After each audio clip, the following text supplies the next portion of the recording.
నమస్తే. నాతో పాటు బీజేపీ భువనగిరి అభ్యర్థి బూరా నర్సయ్య గౌడ్ ఉన్నారు. ఆయన నామినేషన్ వేయడానికి వెళ్తున్నారు భువనగిరికి.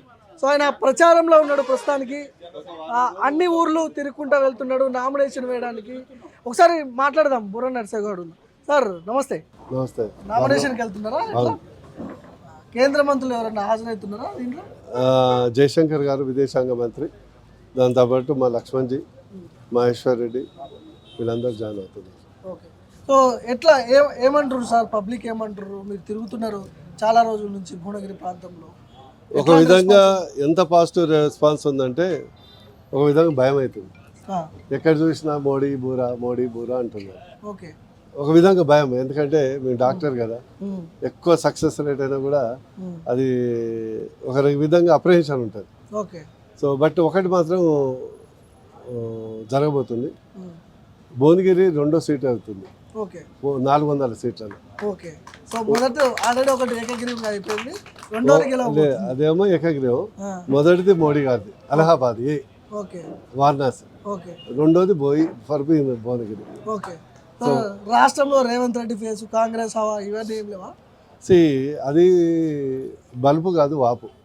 కేసీఆర్ గారి వ్యతిరేకత మీద చేయటం జరిగింది, కానీ రేవంత్ రెడ్డి కానీ కాంగ్రెస్ కానీ అనుకూలమేటి కాదు. ఒక్కటి మాత్రం ఖాయం, ఈ రాష్ట్రం సుభిక్షంగా ఉండాలంటే, రాజకీయాలు పక్క పెడతాం, రాష్ట్రం సుభిక్షంగా ఉండాలంటే 5 సంవత్సరాలు రాష్ట్ర అభివృద్ధి కుంటుపడకుండా ఉండాలంటే అది కేవలం మోడీ గారి బీజేపీ ఎంపీలు డబుల్ డిజిట్ 14 గెలుస్తుంది సాధ్యమవుతుంది. ఓకే. ఎందుకు మీకు స్పష్టంగా చెప్తుందంటే, రాష్ట్ర బడ్జెట్ ఈ జీతాలు, పెన్షన్లు, అప్పులకు మిత్తీలు వాటికే సరిపోదు. మోరీ కూడా కట్టలేనటువంటి పరిస్థితి. అలాంటప్పుడు రాష్ట్ర ప్రజలు ఆలోచించాలి, భువనగిరి ప్రజలు ఆలోచించాలి. ఈ రాష్ట్రం అభివృద్ధి కుంటుపడకుండా ఉండాలంటే బీజేపీ ఎంపీలు గెలవాల్సిన అవసరం ఉంది. దాంతో ఏమవుతుందంటే, స్వతహాగా ఎంపీలు ఎక్కువ ఉన్నప్పుడు మేమందరం కేంద్ర ప్రభుత్వంతో విజ్ఞప్తి చేసుకుంటామా, కొట్లాడతామా, పోరాటం చేస్తామా, మా అంతర్గతంగా అత్యధిక ప్రాజెక్టులు నిధులు చేయటం జరుగుతుంది. 5 సంవత్సరాల తర్వాత ఎన్నికలు వస్తాయి, కాంగ్రెస్ అలానే ఉంటే. ఓకే. సో ఇప్పుడు కాంగ్రెస్ అభ్యర్థి చామల కిరణ్ కుమార్ రెడ్డి తిరుగుతున్నాడు. ఆయన గతంలో బూర నర్సయ్య కూడా 5 ఏళ్ళు ఎంపీగా పనిచేసింది. ఇక్కడ ఆయన చేసింది ఏముంది? ఆయన సామాజిక వర్గానికి సంబంధించిన వాళ్ళకైనా ఏమైనా న్యాయం చేసిండా అనే ప్రశ్నలు వేస్తున్నాడు. ఏం చెప్తారు? ఆయనకి ఏంటంటే half knowledge batch, merit quota. ఢిల్లీలో ఆయన అర్హత ఓన్లీ రేవంత్ రెడ్డి ఏజెంట్, అంతకుమించి ఏం లేదు కదా. బూర నర్సయ్య గౌడ్ ఏం చేసిండు అని కావాలంటే ఫస్ట్ హైదరాబాద్ నుంచి మొదలు పెట్టవాలి. గట్కేసర్ పోయి రోడ్డు మీదే కనిపిస్తాయి, లెఫ్ట్ సైడ్ బీబీ నగర్లో కనిపిస్తుంది. 1400 కోట్ల ఎయిమ్స్ ఏ కాంగ్రెస్ నాయకుడితో చేత కాలే. 4 ఏళ్ళైనా కూడా పూర్తి కాలేదు అని చెప్తున్నాడు ఎయిమ్స్. అదే కదా, కోమటిరెడ్డి వచ్చింది కదా, దరిద్రం వచ్చింది. కాంగ్రెస్ ఎంపీ బూర నర్సయ్య గౌడ్ వచ్చింది కాబట్టి వచ్చింది. 4 ఏళ్ళు కాదు, అది బూర నర్సయ్య గౌడ్ ఉంటే ఇప్పుడే మోడీ గారితో అయ్యేది. అయినా కూడా వర్క్ అవుతుంది కదా. 2 కేంద్రీయ విద్యాలయం వచ్చింది, విద్యార్థులు చదువుతున్నారు, బిల్డింగ్ ఇనాగరేషన్ ఉంది. అదే కదా హాఫ్ నాలెడ్జ్ బ్యాచ్ అది. ఇప్పుడు ప్రస్తుతం ఉన్న ఎంపీ ఎవరు? కాంగ్రెస్ ఎంపీ. బూర నర్సయ్య గౌడ్ ఎంపీ టైంలో ఇవన్నీ వచ్చినాయి. పాస్పోర్ట్ కేంద్రం వచ్చింది, నడుస్తుంది. ఎంఎంటీఎస్ వచ్చింది. ఇంకా స్టార్ట్ ఎందుకు కాలేదంటే, నేను ఉన్నప్పుడు శాంక్షన్ చేయించిన బడ్జెట్ అలాట్ చేసింది. అడుగు నువ్వు కోమటిరెడ్డి, నీ పక్కన ఉన్నాడు కదా వెంకటరెడ్డి గారు, వెంకటని అడుగు. కానీ ఆయన ఏం ప్రచారం చేస్తున్నాడంటే సార్, కేంద్రంలో బీజేపీ అధికారంలో ఉంది, కానీ రాష్ట్రంలో కేసీఆర్ ముఖ్యమంత్రి ఉన్నప్పుడు చాలా పెద్ద ఎత్తున అవినీతి జరిగింది. కాళేశ్వరం ప్రాజెక్టు మీద కావచ్చు, రాష్ట్రాన్ని మొత్తం దోచుకున్నారు. కానీ కేంద్రం పెద్దలు ఎందుకు చూసుకుంటూ కూర్చున్నారు? ఎందుకు వీళ్ళ మీద చర్యలు తీసుకోలేదు? ఎందుకు ఓటేయాల మోడీకి? ఈ లైన్ వస్తున్నది. ఎవరు? చామల చెప్తున్నాడు. చామల అవినీతి గురించి. ఆఫ్టర్ ఆల్ 200 గజాల ప్లాట్ పాపం మహిళలు కబ్జా చేసిన వ్యక్తి అవినీతి గురించి మాట్లాడితే బాగుండదు. ఎప్పుడో కొనుక్కున్నాడంట కదా. సరే అది నాకు తెలియదు. పేపర్లు వచ్చింది, టీవీలో వచ్చింది, నాకు తెలియదు కదా. రెండో అంశం ఏంటంటే, చాలా ఉన్నాయి కదా. రెండో అంశం ఏంటంటే, ఈరోజు ఆ ప్రశ్న రేవంత్ రెడ్డి గారిని అడగాలి. ఇప్పుడు రాష్ట్ర ప్రభుత్వంలో మేము లేం కదా, అది లా అండ్ ఆర్డర్ రాష్ట్ర ప్రభుత్వానికి సంబంధించింది, కేంద్ర ప్రభుత్వానికి సంబంధించింది. కేసీఆర్ కష్టంగా అన్నాడు, నా వెంట్రిక కూడా పీకలేవు రేవంత్ రెడ్డి అన్నాడు. ఓ పీకి చూపెట్టు, పీకి చూపెట్టు, నీ ప్రతాపం ఏంది? నీ హోమ్ మినిస్టర్ నువ్వే అయితే, ముఖ్యమంత్రి నువ్వే అవుతుంది, ఏదైతే ఇన్వెస్టింగ్ ఏజెన్సీ నీ చేతుల్లో ఉండే, రోజు ఈ ఉత్తర కుమార డైలాగులు ఎందుకు? జైలు కడతా, జైల్లో పెడతా, కాళేశ్వరం అంటే మర్చిపోతే, ఫోన్ ట్యాపింగ్ అంటే ఇప్పుడు ఎవిడెన్స్ లేదంటున్నావు, బాహుబలి మోటార్లు అయితే అసలు కన్నెత్తి కూడా చూడట్లేవు, ధర్ని అవినీతి అంటివి, దాని గురించి సపోర్ట్ చేయబోతుంది. అంతిమంగా ఏంటంటే మ్యాచ్ ఫిక్సింగ్. రేవంత్ రెడ్డి గారు కేసీఆర్ గారిని అంతో ఇంతో బిచ్చం వేస్తే దాంతో సపోర్ట్ చేసుకుంటుంటాడు. అంత మించి ఏమి జరగదు వీళ్ళతోని. కేవలం బీజేపీ గవర్నమెంట్ రాష్ట్రంలో కూడా వచ్చినప్పుడు డబుల్ ఇంజన్తో గవర్నమెంట్తో అత్యధిక డెవలప్ అవుతుంది. ఇప్పుడైతే ఎంపీలు వస్తే ప్రాజెక్టులు నిధులు రాష్ట్ర ప్రభుత్వం చేసేది మేము చేయలేం, కానీ RRR నిధులు తెస్తాం, MMTS మేము రాష్ట్ర ప్రభుత్వం చేస్తుంది, మెట్రో తీసుకొస్తాం, హ్యామ్ ఎక్స్ప్రెస్ హైదరాబాదు సూర్యాపేట అమరావతికి మాకు ఒక ట్రైన్ కావాలని మా కోరిక, హై స్పీడ్ ట్రైన్ తెస్తాము. పర్యాటక కేంద్రంగా రాచకొండ గుట్ట తెస్తాము. మూసి ప్రక్షాళన రాష్ట్ర ప్రభుత్వం సహకరిస్తే తెస్తాము. IAM తెస్తాము, NID తెస్తాము, ఇట్లా చాలా తెస్తాం. ఇప్పుడు మీరేమో ఈ రెండు పార్టీలు మ్యాచ్ ఫిక్సింగ్ అని మీరు అంటున్నారు, కానీ బీజేపీ గెలుపు కోసం పరోక్షంగా కేసీఆర్ కృషి చేస్తున్నాడు, అందుకనే డమ్మీ అభ్యర్థులు పెట్టిండు అని వాళ్ళు చెప్తున్నారు. కాంగ్రెస్ పార్టీ డమ్మీ అభ్యర్థి పెట్టింది ఎవరు? కేసీఆర్ పెట్టిండంట. కాంగ్రెస్ మీ గెలుపు కోసం కాంగ్రెసే పెట్టింది కదా, రేవంత్ రెడ్డి పెట్టింది కదా. ఇప్పుడు మాతో రేవంత్ రెడ్డి కలిసినట్టే కదా నాతో. నువ్వు చెప్పేది అదే, అభ్యర్థులు పెట్టిరంట మీ గెలుపు కోసం. అదే శ్యామల డమ్మీ అభ్యర్థి అని కాంగ్రెస్ వాళ్ళే చెప్తున్నారు కదా. ఒక విధంగా రేవంత్ రెడ్డి నాతో కుమ్మక్కైనట్టే కదా, సంతోషమే కదా. సరే రేవంత్ రెడ్డి మా మిత్రుడే, నాకు మంచి మిత్రుడే, సరే వేరే పార్టీ ఉండొచ్చు, నా మీద ప్రేమతో 70 అభ్యర్థి పెట్టిండేమో. ఎందుకంటే బూర్నర్సే గౌడ్ ఢిల్లీలో ఉంటే నిధులు తెస్తాడు, ప్రాజెక్టులు తెస్తాడు, నాకు పరోక్షంగా సహకరిస్తాడని, అంటే రాష్ట్ర అభివృద్ధి కొరకు. అందుకని డమ్మీ అభ్యర్థిని పెట్టిండు. ఈయన కేంద్రం మెడలోంచి కాంగ్రెస్ అభ్యర్థిని గెలిపించుకుంటే కేంద్రం మెడలోంచి రాష్ట్రానికి రావాల్సిన నిధులు కావచ్చు, రాష్ట్ర గవర్నమెంట్తో ఉన్నటువంటి ఆ సన్నిహిత సంబంధంతో పనులు చేస్తా అంటుండు చామల కిరణ్. ఇక చామల కిరణ్ గురించి ఎక్కువ మాట్లాడకు. మీ ప్రత్యర్థి, ప్రధాన ప్రత్యర్థి ఆయనే కాబట్టి. ఇక ప్రధాన ప్రత్యర్థి ఆయన కాదు, కాంగ్రెస్ పార్టీ.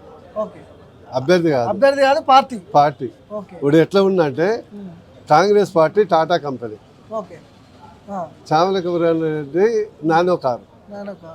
ఎంత మార్కెటింగ్ చేసినా అది అమ్ముడు పోదు, అది అమ్ముడు పోదు. కానీ ఇప్పుడు అక్కడ ఒక మంత్రి ఉన్నాడు, కాబోయే హోంమంత్రి అని చెప్పుకుంటే ఒక ఆయన ఇంకో రాజగోపాల్. నేను చెప్పనా, పాపం మా రాజగోపాల్ని వీళ్ళందరూ కొద్దిగా అల్ప సంతోషులు. మా వెంకన్న రాజగోపాల్ రెడ్డి మంచి మిత్రులు నాకు, అల్ప సంతోషులు. ఈ మన రాజేంద్ర కోమో రాజగోపాల్ కోమో మంత్రి కావాలని ఉంది. అక్కడ పోయి ఇంటికి పోయి అది ఎక్కించొచ్చుండు. రేవంత్ రెడ్డి తెలివైనోడు కదా, అదే ఈయన మోదిగిరికి వచ్చావా నువ్వే ముఖ్యమంత్రి ఇరికిచ్చాడు. వీళ్ళిద్దరిని మురుగ చెట్టు ఎక్కి కూర్చోబెట్టాడు. రాహుల్ గాంధీ ప్రధానమంత్రి అయ్యేలేదు, వీళ్ళు ముఖ్యమంత్రులు హోంమంత్రి అయ్యేది లేదు. ఎందుకంటే ఇదే రేవంత్ రెడ్డి ఎన్నికల ముందు వీళ్ళని నువ్వు ఏమన్నాడు, నువ్వు హోమ్ గార్డు కూడా సరిపోవన్నాడు కోమటిరెడ్డి బ్రదర్స్ అన్నాడా లేదా? రేపు ఎలక్షన్ కాగానే నువ్వు హోమ్ గార్డు కూడా సరిపోరా భయ్య అంటాడు. బరాబర్ అంటాడు, బరాబర్ అంటాడు చూడు. ఎందుకంటే ఎట్లా గెలవాడు కాబట్టి. ఎందుకంటే మన రేవంత్ రెడ్డి గారు ఏమన్నారు, కేసీఆర్ బూర నర్సగౌడ్ని గెలిపించడానికి కృషి చేస్తుంది. అంటే దాని అర్థం ఏంది, ఓటమికి కారణాలు వెతుకుంటున్నాడు. రేపు ఓడిపోతారు కదా, ఓడిపోయినాక ఏమంటాడు, కేసీఆర్ సహకరించాడు, వీళ్ళిద్దరు పని చేయలేదు. ఎవరు? వెంకన్న కోమటిరెడ్డి వెంకన్న ప్లస్ రాజగోపాల్, వీళ్ళు కట్టు, అది కట్టు, రెండు కట్టు. అందుకొరకు ఇది మాస్టర్ ప్లాన్. పాపం దురదృష్టవశాత్తు ఏంటంటే మన నల్గొండ నాయకులము ఆరాటం ఎక్కువ, ఆవేశం ఎక్కువ. కానీ రేవంత్ రెడ్డి ఉన్న దాంట్లో కొద్దిగా రాజకీయంగా చతురత ఉన్నోడు కేసీఆర్ కంటే 2 ఆకులు ఎక్కువ చదివిండు. ఓకే. ఎట్లా చేయాలో అందుకని ఇద్దరిని మ్యాచ్ ఫిక్స్ చేసిండు. రేపు సింపుల్గా ఓడిపోయినాక ఏమంటాడు, అరే ఉన్న మంత్రి కూడా పీకినా పర్వాలేదు. ఓకే. రేపు అరే ఒక నల్గొండ జిల్లాలో ఒక బీసీ కూడా మంత్రి లేడు, బాగుండదు అని ఇది కట్ చేసి ఎంకనకు ఓ బీసీకి ఎస్సీకో మంత్రి ఇచ్చినా మీరు ఆశ్చర్యపోదక్కర్లేదు. చూడండి, సో మీ మీ మేనిఫెస్టో ఏముంది, ప్రధానమైన అంశాలు ఏమున్నాయి, భువనగిరిని ఏం చేస్తారు? సింపుల్గా చెప్పాలంటే ఈరోజు మోడీ గారి యొక్క ఆశీస్సులతో బంగారు భువనగిరి చేయాలని నా యొక్క కోరిక. అందులో ప్రధానంగా ఏముంటుంది అంటే ఒకటి ఈ యొక్క ఎయిమ్స్ని కంప్లీట్ చేసి వితిన్ 6 to 8 monthsలో 100% కంప్లీట్ చేయాలి. 2 ఏదైతే ఇండస్ట్రియల్ కారిడార్ దేవాలని ప్రధాన కోరిక. Employment is main problem. తర్వాత మనకు రాచకొండ గుట్టల్ని పర్యాటక కేంద్రం చేయాలి. రాష్ట్ర ప్రభుత్వం సహకరిస్తే, వాళ్ళు మ్యాచింగ్ గ్రాంట్ ఇస్తే మూసి ప్రక్షాళన చేయాలి. నా ఇక్కడ ఉన్నటువంటి వృత్తులను ఐటీ హబ్ లేదు మన దగ్గర. అరే ఎంతసేపు development, Kokapet west part of Hyderabad ఎందుకు రావాలి, మా ఈస్ట్ పార్ట్ ఆఫ్ హైదరాబాద్ ఎందుకు పట్టించుకోరు? మా విజయవాడ అనేది బద్ధ శత్రువులు, 2 జాతీయ పార్టీలు. రాష్ట్రానికి వచ్చేసరికి మీకు ఎట్లా సహకరిస్తారు, మీరు ఎట్లా పనులు చేసుకుంటారు, ప్రజలకు ఎట్లా చేస్తారు? నాది ఎలక్షన్ తర్వాత డెవలప్మెంటే కదా. నేను అప్పుడు టీఆర్ఎస్ ఎంపీ ఉన్నప్పుడే తెచ్చిన కదా ఇన్ని నిధులు, ప్రతిపక్ష ఎంపీ ఉన్నప్పుడే తెచ్చు. మోడీ గారు డెవలప్మెంట్లో దేశం 1, ఎలక్షన్స్ వరకే రాజకీయాలు, ఎలక్షన్ తర్వాత దేశం అభివృద్ధి చెందాలి. ఎందుకంటే ఆయన విజన్ ఏంటంటే ఇప్పుడు ఆర్థిక వ్యవస్థ 5వ స్థానం నుంచి 3వ స్థానం వెళ్ళాలి, తర్వాత 47 వరకు నెంబర్ 1 or 2 కావాలి. అది ఆయన ఎజెండా. ఈ పిచ్చి ఎజెండాలు కావు, ఈ తుగ్లక్ ఎజెండాలు కావు. బీజేపీ పార్టీ అంటే దేశం first, party next, family last. 3 లక్షల గౌడ ఓట్లు ఏమో ఉన్నట్టుంది భువనగిరిలో. ఓ చూడు, చెప్పేది 3 లక్షల చెప్పేది అవకాశం ఉందా? ఏమైనా కట్ 18 లక్షల ఓటర్లు ఉన్నారు. 18 లక్షల ఓటర్లో కనీసం 60% మాకు పడుతుంది. గౌడ ఓట్లని ఫుల్ అన్ని ఇప్పుడు మీరు చూడు, నేను సకల ఆల్ పార్టీ నాయకుడిని, ఆల్ కమ్యూనిటీ లీడర్, బీసీ నాయకులు, రెడ్డి నాయకులు, ఎస్సీ నాయకులు, ఎస్టీ నాయకులు అందరూ బూర నరసయ్య గౌడ్ అంటే గౌరవం. నిబద్ధత కలిగిన వాడు, హానెస్ట్ ఫెలో, కమిట్మెంట్ చెప్పేదే చేస్తాడు, చెయ్యని చెప్పంది కూడా చేస్తాడు. అలాంటి కమిటీ ఉంది. సో నన్ను ఒక్క కులానికే పరిమితం చేయకండి, నేను అన్ని కులాలకు, నా డిఎన్ఏలో బీజేపీ మన భారత డిఎన్ఏ ఉంది కండి, నా డిఎన్ఏలో భారత డిఎన్ఏ ఉంది. అన్ని కులాలకు, అన్ని మతాలకు సంబంధించింది. అందుకు అన్ని వర్గాలు, గౌడ సామాజిక వర్గం, యాదవ, బీసీ, ఓసీ, అన్ని సమాజం వర్గం. ఈ పిచ్చి తుక్కులకు ఊరికే కుల రాజకీయాలు, మత రాజకీయాలు చేస్తారు. మత రాజకీయాలను ప్రోత్సహించేదే బీజేపీ అంటున్నారు కదా. బీజేపీ ఎప్పుడు భారతదేశ రాజకీయాల్ని, భారతీయతను, హిందుత్వ సంస్కృతిని ప్రోత్సహిస్తుంది, మత రాజకీయాలు కాదు. ఈరోజు మన రేవంత్ రెడ్డి గారు ఏం చేశారు, ఓ పాపం ఒక గీత కార్మికులు తీసుకొచ్చి మాట్లాడండి. నేను గౌడు చేయబట్టే కదా, అది కుల రాజకీయమే కదా. నేను ఎప్పుడైనా కులం గురించి మాట్లాడిందా? ఎయిమ్స్ ఏమైనా కులానికి సంబంధించిందా? కేంద్రీయ విద్యాలయ కులానికి సంబంధించిందా? ఎంఎంటీఎస్ కులానికి సంబంధించిందా? నేషనల్ హైవేస్ కులానికి సంబంధించిందా? కుల ఉత్తర భవన్ కులానికి సంబంధించిందా? ఇండస్ట్రియల్ పార్క్ కులానికి సంబంధించిందా? కానీ వీళ్ళు ఫక్తు కుల రాజకీయం. ఆడ లైన్ల మీద ఎవరున్నారు? ఆ రోజు వ్యాన్ మీద ఎవరున్నారు ప్రచారం మీద? రేవంత్ రెడ్డి, కోమటిరెడ్డి వెంకరెడ్డి, కోమటిరెడ్డి రాజగోపాల్ రెడ్డి, మన అనిల్ కుమార్ రెడ్డి, సో ప్రతాప్ రెడ్డి. ఏదో బీర్లా ఇలా తొంగి చూస్తుండే కానీ పాపం నెట్టేస్తే ఈ తల ఇట్లా ముందర పెట్టాడు. కానీ ఎవరున్నారు చేసేది? మీరు కుల రాజకీయాలు, కుటుంబ రాజకీయాలు. నువ్వు టికెట్ కొరకు ప్రయత్నం చేసావు, నీ భార్యకు ప్రయత్నం చేసావు. నువ్వు అన్నావు కదా రేపు బీసీకి మంత్రి పదవి, మీరు ఇద్దరు రెడ్డి సామాజిక వర్గం మంత్రులు ఉన్నారు కదా, కోమటిరెడ్డి ఉన్నారు, వెంకరెడ్డి గారు, మరి ఉత్తమ్ కుమార్ రెడ్డి గారు ఉన్నారు. మీకు చేతనే తిప్పారు. ఎందుకు ఈ కులం గురించి మాట్లాడతావు? బీజేపీ అనేది సబ్కా సాత్ సబ్కా వికాస్. బూర్ నర్సయ్య గౌడ్ని గెలుకొద్దు, సౌబిడే కానీ సబ్జెక్ట్ ఉంది. అంటే కొద్దిగా మెత్త మనిషి, సౌబిడే కానీ కత్తి లాంటోడు, సౌండ్ రాదు, రిజల్ట్ వస్తుంది కూస్తే. అందుకొరకు గెలకొద్దు. నువ్వు సౌముడు చేపట్టి నువ్వు సంస్కారవంతంగా నాతో రాజకీయాలు చేయి, నేను సంస్కారం. నీ దగ్గర సబ్జెక్ట్ లేదు, నా దగ్గర సబ్జెక్ట్ ఉంది. మన ఏదో కామెంట్ చేసిండు, మన నేను ప్రతి కామెంట్ చేసిన, నోరు మూసుకోండు. డెవలప్మెంట్ ఇంత చేసినావు కదా, బూర్ నర్స కూడా 5 ఏళ్ళలో డెవలప్మెంట్ చేస్తే నువ్వు ఒక ఎంపీ అవుతుంది, ఒక ఎమ్మెల్యే అవుతుంది, ఒకసారి ఎమ్మెల్సీ అవుతుంది, ఒకసారి ఎమ్మెల్యే అవుతుంది. నువ్వు గిట్లాంటి పాంప్లెట్ చేసి చూడు, దమ్ము ధైర్యం ఉంటే చేసి చూడు. ఇక చూడు, ఈ అభ్యర్థి గురించి చెప్తాం.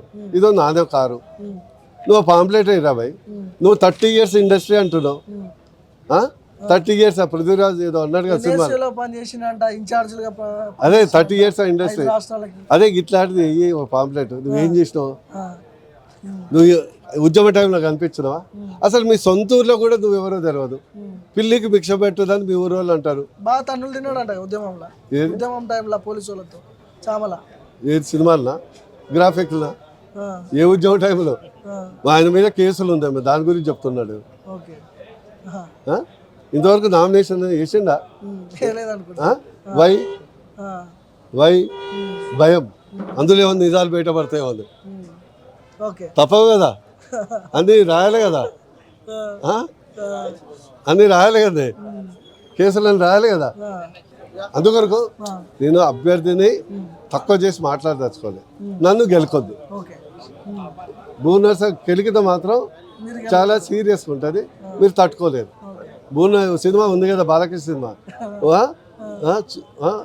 ఒకవైపే చూడు, ఇంకో వైపు చూడొద్దు. నా సంగతి చాలా మందికి తెలియదు.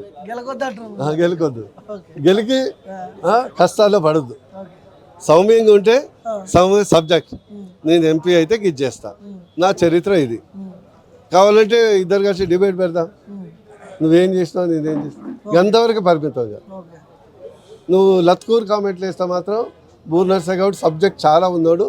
ఓన్లీ సంస్కారవంతంగా ఉండాలనే ఒక ఏకైక లక్ష్యంతో ప్రధానమంత్రి గారు కూడా సంస్కారంగా మాట్లాడుతుంది కాబట్టి అన్నీ జీర్ణించుకుంటా. సబ్జెక్ట్ లేక కాదు, మీకంటే ఎక్కువనే మాట్లాడగలను. నేను చెప్పిన కదా ఇప్పుడే dialogue, Congress party Tata company అయితే నానో కారు, ఏం చెప్పాలి?